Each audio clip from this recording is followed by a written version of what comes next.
एक बार भीम को वन में घूमते हुए एक बूढ़ा वानर दिखाई दिया। वह एक बहुत बड़ी आयु वाला वानर था, जिसकी पूंछ बहुत लंबी थी और उसकी पूंछ भीम के रास्ते में थी। भीम बहुत ही गर्वीला था। अगर उसके रास्ते में कोई आता तो उसे पीछे हटकर भीम को रास्ता देना पड़ता। और इन 12 वर्षों के दौरान पांडवों को जिस लज्जा का सामना करना पड़ा, उसकी वजह से वह बहुत गुस्सैल भी हो गया था। पहले वो खुश मिजाज था, पर अब तो वो गुस्सैल भी हो गया था। जब कोई घमंडी इंसान गुस्सैल भी हो जाता है तो वह मूर्ख हो जाता है। जी हां, वह दूसरों के साथ साथ अपने लिए भी संकट बनता है। तो वह आगे आया और उसने वानर को रास्ते में पूंछ फैलाए पड़ा देखा और उसने अपमानित महसूस किया। उसने सोचा, यह बंदर अपनी पूंछ मेरे रास्ते में क्यों रखकर बैठा है।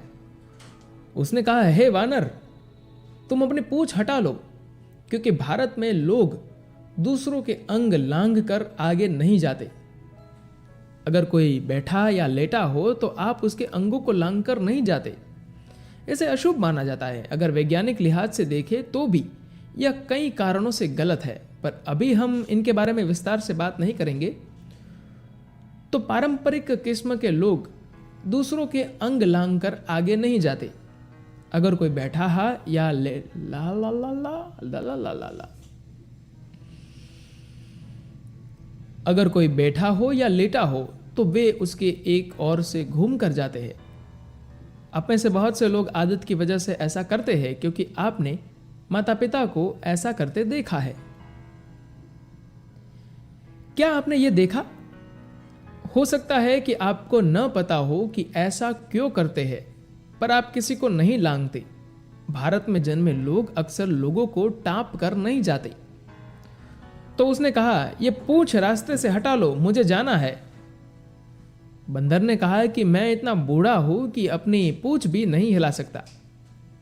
तुम ही इसे क्यों नहीं हटा देते? भीम ने कहा, ठीक है। भीम ने हाथ नीचे किया और पूंछ को हटाना चाहा, पर वह तो टस से मस नहीं हुई। उसने अपने दोनों हाथों का जोर लगा दिया, पर फिर भी पूंछ नहीं हिली। भीम को विश्वास नहीं हुआ। भीम को अपने बल पर बहुत घमंड था और उसे लगता था कि वह धरती का सबसे शक्तिशाली प्राणी है। नागाओं द्वारा दिए गए 9 पाषाण घोल से उसकी ताकत और बढ़ गई थी। वह हमेशा अपने बल को बढ़ाने के लिए कसरत करता रहता था और आज एक बंदर की पूंछ नहीं हिला पा रहा था। वह इस अपमान को सह नहीं सका। उसने अपनी ओर से बहुत कोशिश की, पर उसे उठा नहीं पाया। फिर वह अपने घुटनों के बल बैठकर बोला, आप कौन है?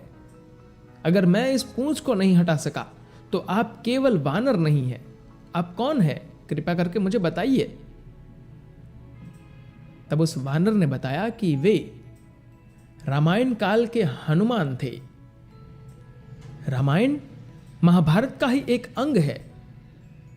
बहुत समय बाद वाल्मीकि ने इस कथा को एक महाकाव्य के रूप में अलग पहचान दी।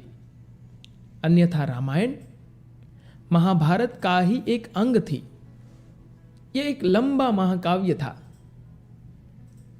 वाल्मीकि ने इसे अलग किया और राम का महाकाव्य बना दिया। अन्यथा वे भी कृष्ण के पहली नुमा जीवन में खो जाते, राम की सादगी।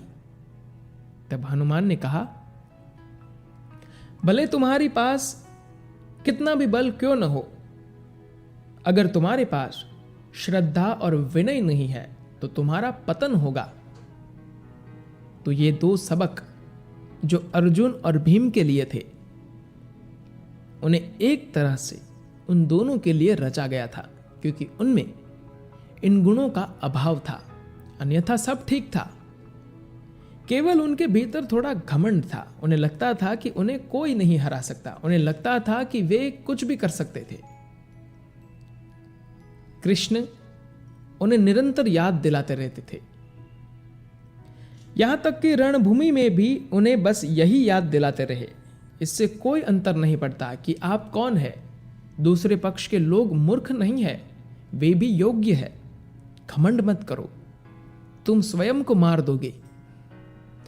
वे अर्जुन को निरंतर कहते हैं कि वह शत्रु के तीर से नहीं मारा जाएगा, वह एक दिन अपने घमंड से मारा जाएगा। अगर उसने घमंड को नहीं छोड़ा तो उसे एक दुर्भाग्यपूर्ण मृत्यु का सामना करना होगा। इस तरह शिव से मिला अपमान और हनुमान से मिला अपमान, ये दोनों परिस्थितियां उनके लिए इस तरह प्रस्तुत की गई ताकि ये लोग अपने इस दुर्गुण से छुटकारा पा सके और उस कार्य के लिए सही तरह से तैयार हो सके जो उनके लिए सोचा गया था। धन्यवाद।